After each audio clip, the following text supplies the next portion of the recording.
welcome. Welcome to the Comic Corner. My name is Damon, and what we do here, we do news, reviews, and interviews. And today we have a great interview. We have the head of Story Worlds of Master Republic. He does it all, from voice acting to screenwriting to being a novel author, from movies to TV to video games. Diego, I don't know what you haven't done yet.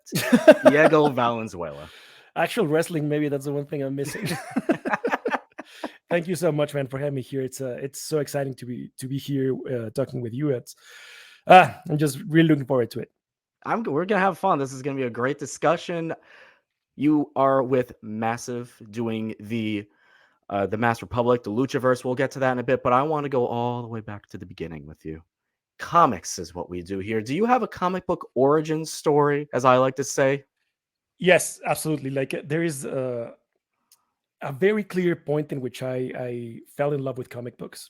This is interesting because I loved reading this one comic, which I will mention, and I think it's going to be like the most basic thing you've ever heard. But after that, I didn't really read much comic books until I was a big boy grown up.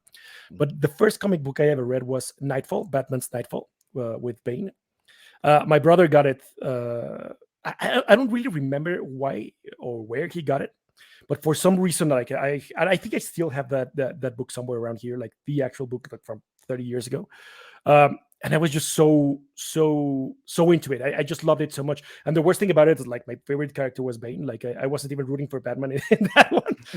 Like, as far as I could understand the subtext, which was none because I was like 10 years old, I was just like, man, this dude looks so cool. Actually, I have the mask back there if you can see it. And that was a gift from a friend. But yeah, that was the moment. It was like, oh man, comic books are so cool, because I wasn't a huge fan of the comic book movies at the time. Like I saw the Batman movies that came out, the Tim Burton ones, and I think that was it. I'm not sure. And I wasn't a huge fan of the characters as they were portrayed at that point. But yeah, when I saw the books, and I also read the Death of Superman, so I fully started reading DC comics. And I like that one as well, but not nearly as much as I enjoyed reading Batman and Nightfall. Were there any writers afterwards, or just characters? Did you continue reading more Batman? Did you follow Bane afterwards after that? I think when I started getting into comics again, I, I started reading, and this is gonna sound funny because I'm not sure how popular they really are, but I was a huge Buffy the Vampire Slayer fan, and when the Ooh. yeah, I like it. It's the Bible. And when I was when this the series was done, Joss Whedon started writing and working on a series of comics that kind of followed the story after the show, and I really enjoyed getting into those. I read a bunch of the large books, um, and then I started reading some of the other of Joss Whedon's other. I think he does some stuff for Marvel and such. I really enjoyed his work over there, and eventually when he made it into the MCU and everything, I was of course following it. Um, as far as characters go, I think my favorite ones have to be Thanos, Hulk, Beast, which is so sad to me that he doesn't have any or no, he doesn't have much solo stuff. But he's as part of the X-Men. He's awesome, but I would love to see more of his solo stuff. But yeah, I'm mostly Hulk stuff, like Planet Hulk and World War Hulk, all that stuff. I kept reading it. Everything that Greg Pak did, it was just so much fun, and I followed it religiously. I'm sensing a central theme here. We have Hulk, we have Bane, we have Thanos, we have big guys. We Yeah, got yeah. some. I also love Juggernaut, There's another one. Tooth. What is it about those characters for you? I don't know. It's I guess there's something that they have in common, that I love the concept of characters that aren't that maybe look like they are like brutish, but they are not.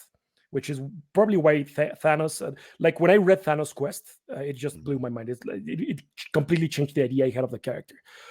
Beast, for instance, I love the fact that yeah, he's like a big monster, but he's like an actual genius. The other one who's kind of an outlier here because he's not a big guy, but he might be my second favorite character is Spider-Man. Again, it's like the most basic answer, but man, he's just such a great character. I love seeing him do his stuff in comics, and I love the new Spider-Verse movies. It's just such a fun character to watch and learn from. Yeah, absolutely. Spider-Man. You can't go wrong with Spider-Man. We had an interview with Dan Just Slott, can't. writer of Yeah, many, many, many Spider-Man books, and he talked about why Spider-Man just resonates with so many people. And he's just so relatable. He just really is. yeah, he is. I think that is the key word. Like, it's hard to relate to Thanos, I guess, but like Spider-Man is so easy. Like Mhm. he's just there, right? And that is something that really drew me to the character. Oh, absolutely. Absolutely. So we are here to talk the Master Public, the Luchaverse. Before we get into the details, what is this? So the Luchaverse catalyst, which is the most important thing we're here to talk about, I think, is it's going to be a series of three books with two issues each that tell the name catalyst was specifically chosen to really kind of make it clear that this is just the beginning of something really big. Like the suffix verse isn't there by accident. The Luchaverse is something huge, Mhm. and we like to think of this catalyst as the kickoff point, which is pretty amazing because once you get to start reading these stories, the first one, which is the one that's coming out on July 17th, um, which features Tinieblas Jr. and the special guest appearance by Rey Mysterio. Um, so it's really interesting to see these as the kickoff because these stories themselves are so big. Like they are not wrestling stories. That is something that we really need to make really clear. These are not stories about the wrestlers on the ring wrestling someone else. This is kind of like Superman after he stops his journalistic work and he goes to be Superman, right? So that is what we're trying to do here. It's something that was done, of course, in movies with Santo and Blue Demon and the Tiniebla Senior and in the 60s and 70s and the 80s, where they had these characters which they were these superheroes or monster hunters that they went out to the ring and they wrestled and whatever, and you in the real world could go see them. But then at night they have this whole other thing going, right? Something bigger and more arcade. So this is what we're tapping into, and these first stories are pretty interesting because so each one of these stories, which involves a different either luchador or sets of luchadors, like for instance, this one does have Rey Mysterio as a guest appearance and Tinieblas Jr. Then we're gonna have another one with the Lucha Brothers, which are Penta Zero Miedo and Ray Phoenix, and of course, at the same time, we have the Cadetes del Espacio, which who are so much fun. And then there's another one with Conan. And what I found really interesting in the way these were made, and these were made a few years ago. They are being packaged to launch the Luchaverse as it is going to be coming now, is that they are so diverse. Like so, the writers who are I'm sorry, I just need to close them here. My apologies. So the writers who took charge of these first five issues, which are coming soon, Marco Lopez and Ivan Plaza, they did such an amazing work creating a really unique setting for each of these characters. So it isn't maybe right now is not the best time to make this comparison, but I like to think of it like on the height of the MCU, they were all superhero movies, but they all had their own thing, right? One felt like a fantasy, the other one felt like Mhm. a political thriller, and that Yep. is something that's going on in here. Like every time you read one of these issues, uh, especially the first five issues, which make the beginning of the catalyst, they all feel like their own thing. One feels more horror oriented, the other one feels like almost GI Joe style military conspiracy theory story, um, which is really interesting. And considering that the breadth of this of these five beginning these five issues, um, considering that this is just the beginning of something much larger, expanding way to the future and way to the past, it's really impressive. And the where I came in as a writer as was I kind of took over after the first five issues to write what I guess would be kind of like the Avengers of this first phase, Hmm. in which kind of the stories begin tying together to begin something completely new. So the catalyst stands with the sixth issue which I wrote, um, kind of really big kicking off what's coming soon, and I can't quite give away what's coming after, but I am extremely excited because it's what I'm working on right now. and it's something so unique that I don't think I've ever seen in comics before. And I know Kevin Kleinrock, the president of Mass Republic, who couldn't be with us right now. He's also very excited of what's coming. So yeah, think of this as a really, really, really exciting beginning to something huge. I mean, I love so many things what you just said right there. First of all, one of my all-time favorite ones, I say it all the time, is Matt Fraction's Hawkeye. And the whole idea of that was this was him after when he's not being an Avenger, right? This is him doing his own thing. That's what it seems like. This is them when they're not wrestling, right? This is them going on their own journeys, on their own adventures. And the other thing I really love too is like you said, with all of us like the MCU ness where every movie feels like it's its own genre, right? Yeah, Every that's right. wrestler has their own genre kind of going on with it too. How did you match, or how did the writers like, how do you match like which genre kind of went to which wrestler? That is a good question, and I'm not sure I'm prepared to answer it because that probably would be for Marco and Ivan Mm, who planned this first five issues. But if I'm honest, it just seems I'm gonna say it seems obvious because it's not, but it just clicks so well. Like mm, not one of them feels out of place in the story they are telling, right? So if Rey Mysterio's story involves this or Tinieblas involves that, it seems so natural for the character. He doesn't seem out of place here or there. Um, there is something really really fun to be said about what they did with the Cadetes del Espacio with Solar and Super Astro. That I don't want to pick favorites, but that might be the one that I enjoyed reading the most of the art. It's just spectacular.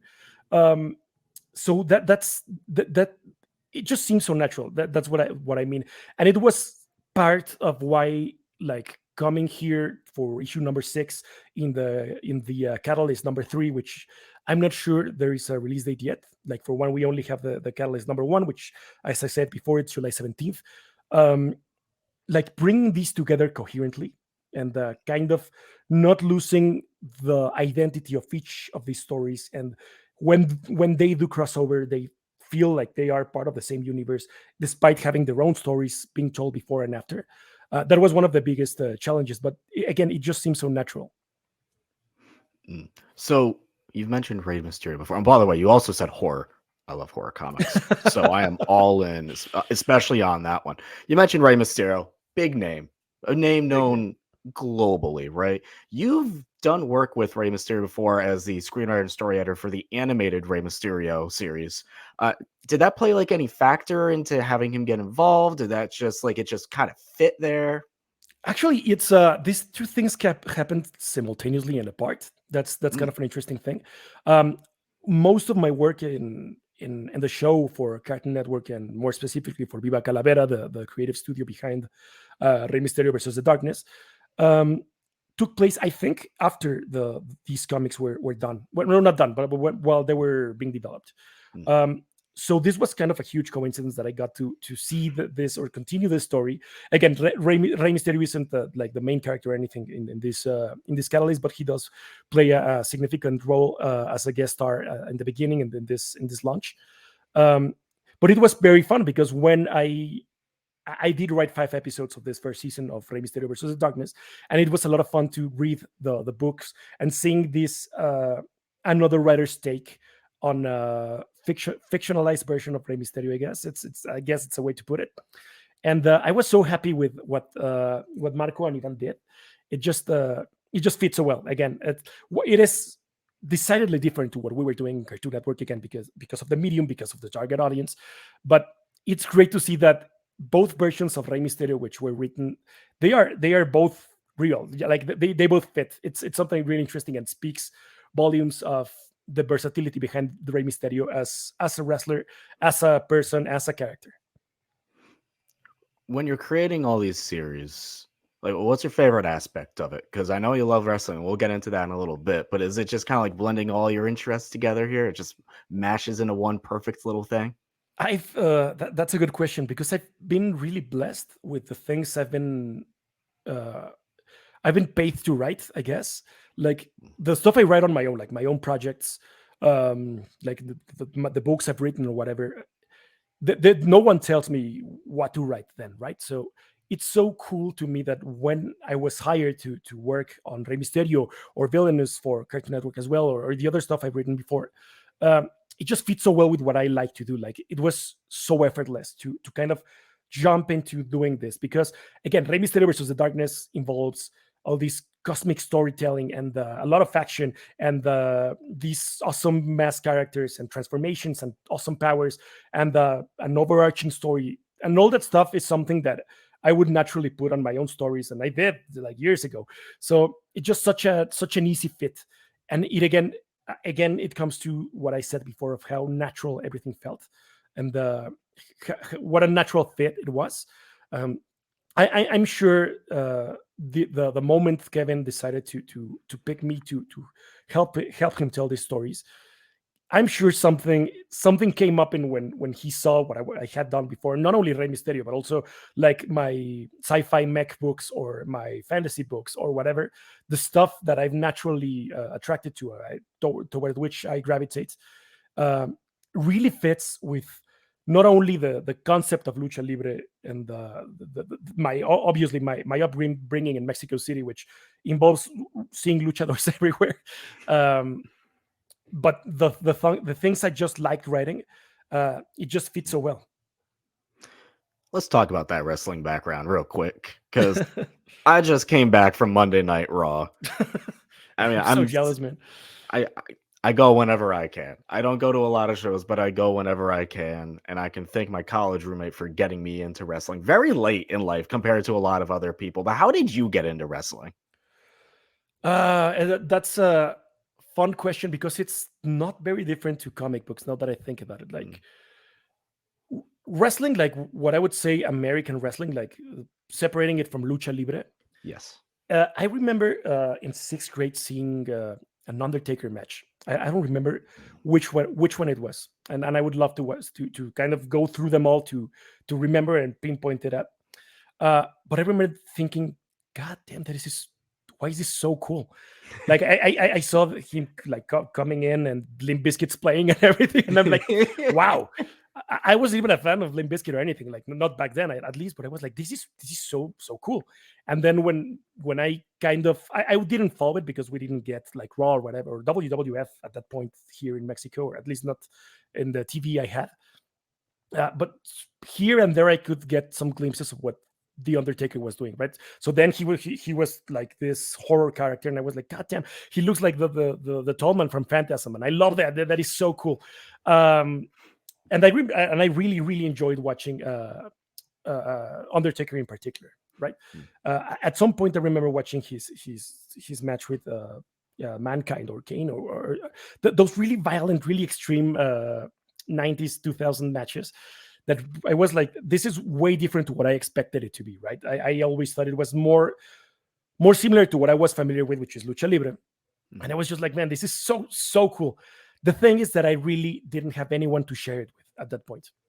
I didn't actually get into like WWE until honestly kind of recently, because with some friends of mine, which I didn't know when I was a kid, were huge fans. So at some point, I remember just one of them going, "Hey, does anyone want to watch WrestleMania?" Right, like 5 years ago, 6 years ago. I think it was I think the title match was Undertaker's final match against Roman Reigns. I Oh, think yeah. it was that one. And we were watching it, and I was having so much fun. And I didn't know a lot of the stuff that was going on screen, but my two friends were going insane, and they were explaining to me, no, this is super significant because this and that. And I was like, holy crap, okay. So after that, I actually got into it more, and I was following it, and I was following it on social media. And these last WrestleMania, we actually got together to watch it, and it was just so much fun. Such a great Yeah, WrestleMania. it was insane. And the one of my friends who lives in Canada, he was like texting live, right? Like, did you see that? Oh my god! Uh, so that's more recent into how I got into WWE. I would love to watch at least Raw, SmackDown, something. I would. It is one of my goals to catch WrestleMania next year in Las Vegas. It would be so cool to be there. Like even if I'm all the way on the top, I don't care. I just want to be there because it looks Oh, like absolutely. insane fun. And I would love to hear your experience with that. because like I am used to lucha libre. I do go to the arena a lot, and I love going there, and I bring my masks, and I love having fun and enjoying it with friends. And what's fun is that we really do bring, like, I feel like a lot of people don't get lucha libre until they are at the arena. Like, Mm. you can tell them, you can sell them on it, but once you are there, you finally understand. Oh, this is what they mean with the energy. Or this is what they mean with the excitement and the music and whatever. So I would love to experience that, but the WWE version of that live, of course, because like I do watch it on TV, but I mean, I know it's not the same thing. Everything is just better live. No that matter like that is true. 99% of things are better live. And That is I true. would love to someday go to like a proper Lucha Libre match Oh yeah. somewhere. Like you just got to, because especially as we kind of know, international audiences, they have proper atmospheres, America. So I'm just saying. I'm just saying. Are there any luchadors now, past or present, luchadors that you're like, I wish more people knew about them? I think my favorite luchador right now is the Beast Mortos, who formerly Black Taurus. Like I actually got to see him perform live, like right on the ring, because right before the pandemic there was this lucha libre tour going around in this chain of this restaurant chains, this huge barbecue chain of restaurants, where they put a ring in the middle, and we really weren't that many people there, and there were no seats. You just stood there by the ring, and the luchadors fall in front of you, and some kid started crying because the psycho clown, their hero, got punched out of the ring, and it was like I didn't want to laugh at the kid, but I was like, that is awesome. Right? Like, he's not gonna forget that. And that was probably one of the coolest matches I've seen ever. And that match, I saw Black Taurus then going to the ring. I took a picture with him, and I saw him just do these insane stunts. And I started following him more closely, and actually have. I think you can't see it, but you can barely see like his arm right here. There's a ring. Oh yeah, yeah, yeah. You can kind of see his arm, like one of the boss fight figurines that you can also buy from Mass Republic. Um, and it was so cool watching him there, and he just kind of changed his whole thing for AEW, and he's now the Beast Mortos, and I just love the new gimmick. I love the new mask. He's probably my favorite one right now. But there's a bunch. Like when I was a kid, I of course remember Santo Blue Demon. I love the costumes. Like Octagon was also a huge one for me when I was a kid. Something that I always tell people when we're like at the lucha libre matches, especially people who aren't familiar with wrestling, is like, this is the closest thing we have to like actual superheroes. And when I was a kid, and you see this guy, and he's wearing the mask and the pants and the boots and the cape, and he's in front of you, and he's doing these crazy stunts, like you cannot fake the stuff these guys do, right? Like it is crazy. Um, and that was probably like the best point for me. Um, so yeah, I think old school, like Blue Demon was probably my favorite one, and I started enjoying his work because I saw like the mask and the whole getup, and it was like, this is so badass. Then watching the stuff he does, and then the movies, and the person himself. I also love Tinieblas and Tinieblas Junior, of course. I like the wholesome vibe they have. I love the mask as well. Like, of course, like the design, I guess it's a huge part of, like, the masks you see back there are they're all kind of like professionally made masks. They've all been gifts from different friends.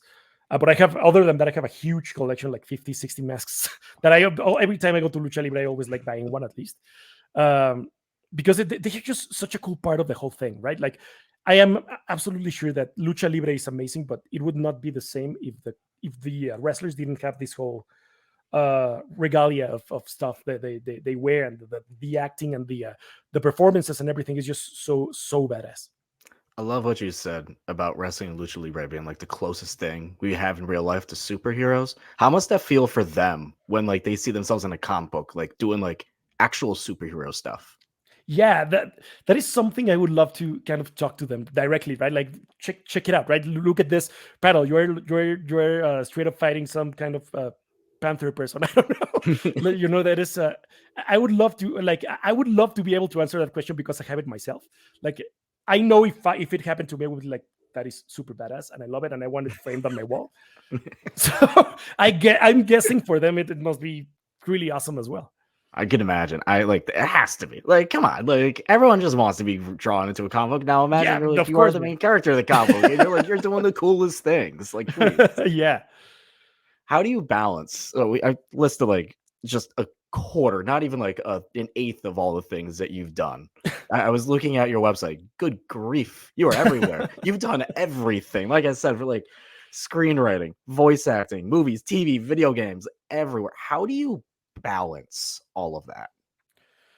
Well, it's really been a blessing to be able to do this so many stuff professionally, Mm, right? So it does seem like a lot, but when you consider like how much time has gone by, it's really not that overwhelming, right? So I can tell you, yeah, I played these characters in video games, and I played this character in this movie, and this one transformer or whatever.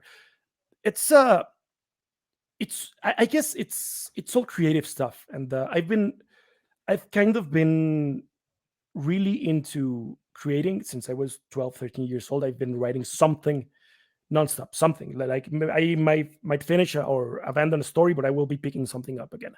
Um, and the voice acting stuff, for instance, that is relatively new. Like I think my first role that wasn't like the first one was a character in the Villainous series, and I loved it so much that I kind of wanted to pursue it. After that, I think the first one was on Infinity War, like this one very small role, this one line actually that I believe you can't even hear on the final mix.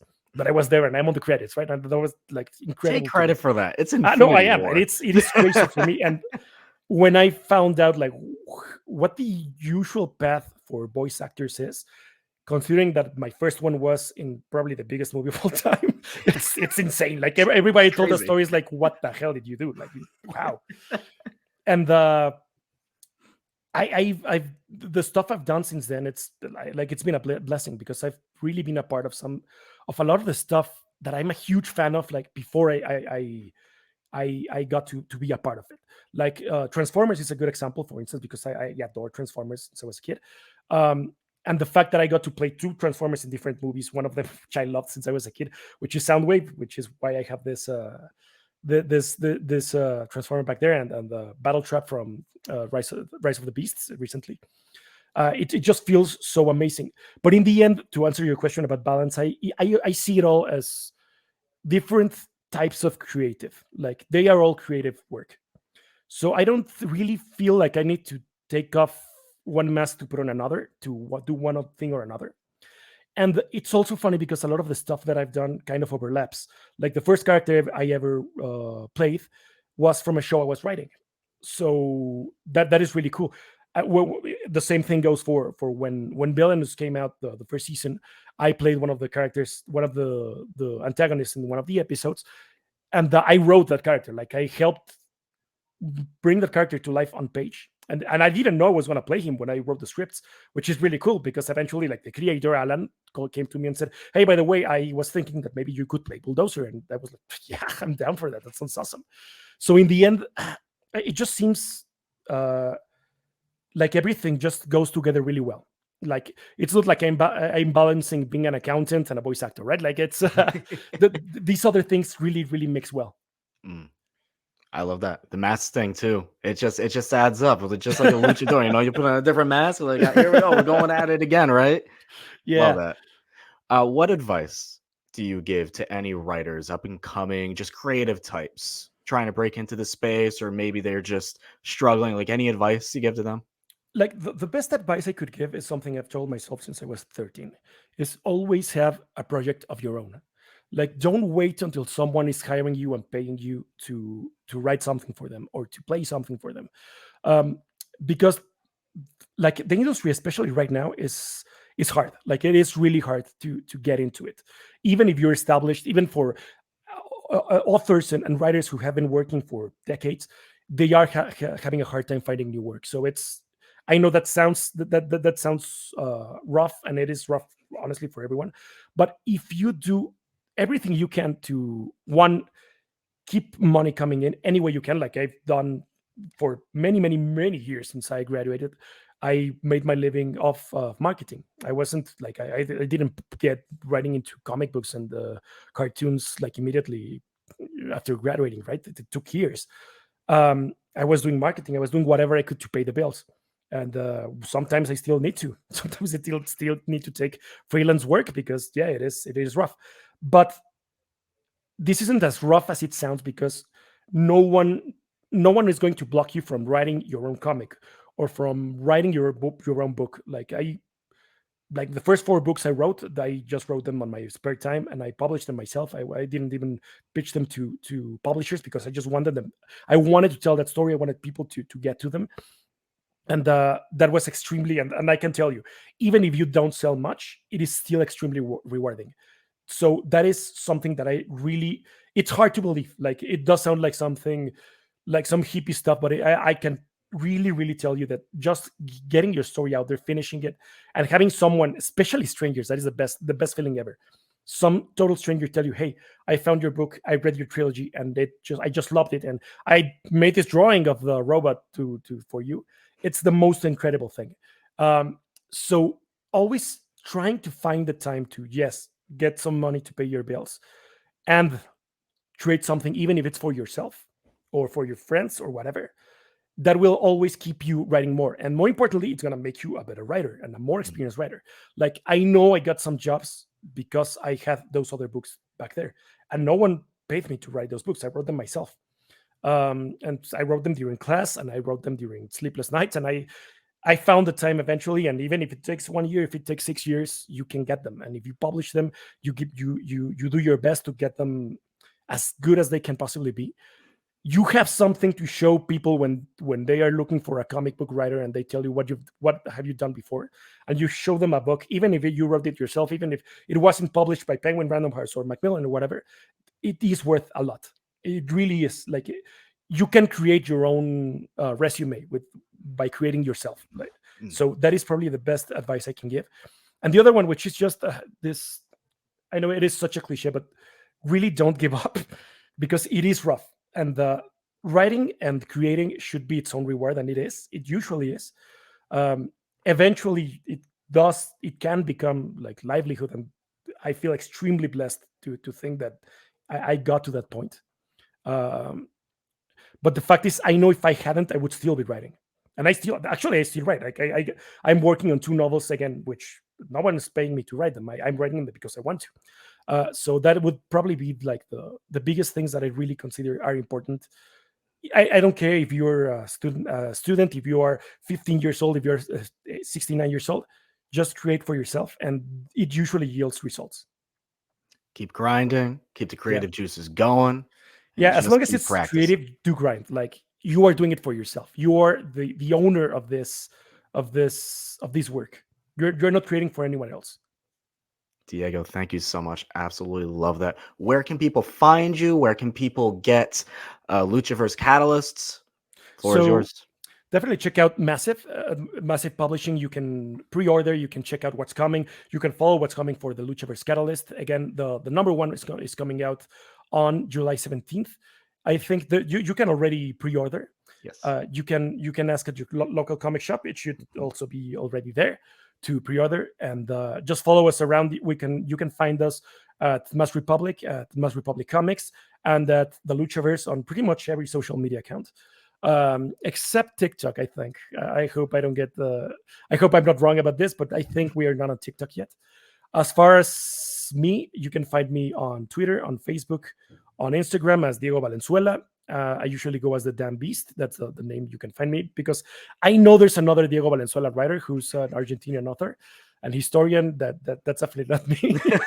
I only post the dumb stuff about the monsters and whatever. He's a historian. So yeah. So if you find the Damn Beast, that should be me. And yeah, I would love to connect with your audience, and really enjoyed being here and talking to you, man. Thank you so much. Thank you for taking the time. Yes, absolutely. Go pre-order Luchaverse Catalyst #1 at your local comic book store, at Massive Publishing's website, wherever you get your comics. Go pre-order it. You will not want to miss out at all because it's going to be very special. You can find me on Twitter at the comic, or just at Comic Corner Pod. You can find me on Instagram at Damon Graham. You can find me on TikTok at Damon Talks Comics. You can find us all of the Agents of Fandom socials on Twitter at Agents Fandom, on TikTok at Agents Fandom, on Instagram at Agents of Fandom, because that one was actually available. Make sure to go follow all our shows here on YouTube. Hit subscribe, hit the like. It helps with the algorithm, and it can help Diego if you really want to help. It can really help Diego sell more books, and that's what we are here to do.